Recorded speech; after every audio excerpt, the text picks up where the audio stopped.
Jean-Pierre Elkabbach est décédé mardi 3 octobre 2023 à 86 ans. La date et le lieu de ses obsèques ont été dévoilés ce mercredi sur BFM TV par un proche de la famille du journaliste. Jean-Pierre Elkabbach, mort mardi 3 octobre 2023 à l'âge de 86 ans, sera inhumé vendredi à 16 h au cimetière de Montparnasse, a révélé un proche de la famille du défunt ce mercredi à BFM TV. On a également appris les raisons de son décès, qui n'avaient pas été dévoilées hier soir par Paris Match. À l'abri des regards, le célèbre journaliste avait subi une grosse intervention chirurgicale au cours de l'été, avant d'être victime d'une chute dimanche 1er octobre. Depuis, son état ne faisait malheureusement que s'aggraver. Rappelons que Jean-Pierre Elkabbach rencontrait de lourds problèmes de santé depuis au moins 2019. En effet, un sarcome, une tumeur maligne rare, de 13 cm et 8 kg dans le flanc gauche avait été diagnostiqué à celui qui était marié à Nicole Avril.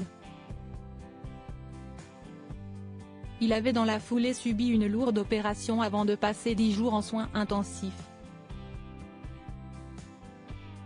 Il s'était alors retiré de l'antenne, le temps de sa guérison. Ce que j'ai eu était inattendu et violent.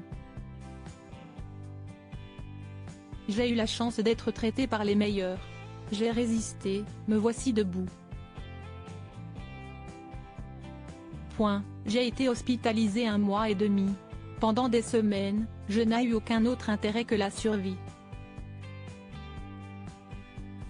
Mais la page est tournée, je n'ai pas de traitement.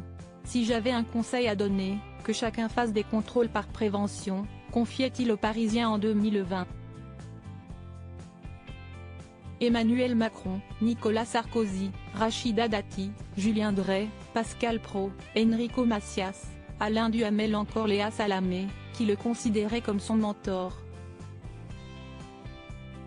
Tous lui ont rendu hommage sur les réseaux sociaux. Pour rappel, Jean-Pierre Elkabbach était connu pour ses interviews politiques quotidiennes mais aussi pour avoir été au centre de quelques polémiques, notamment à propos des contrats qu'il a consentis à certains animateurs-producteurs, comme Jean-Luc Delarue. Il a été directeur général d'Europe 1, administrateur du groupe Lagardère, et officier depuis 2017 sur CNews où il était essentiellement journaliste politique. Il était papa d'une fille prénommée Emmanuelle Bach, qu'il a eue avec Olda Fontaine. Elle est aujourd'hui connue en tant qu'actrice.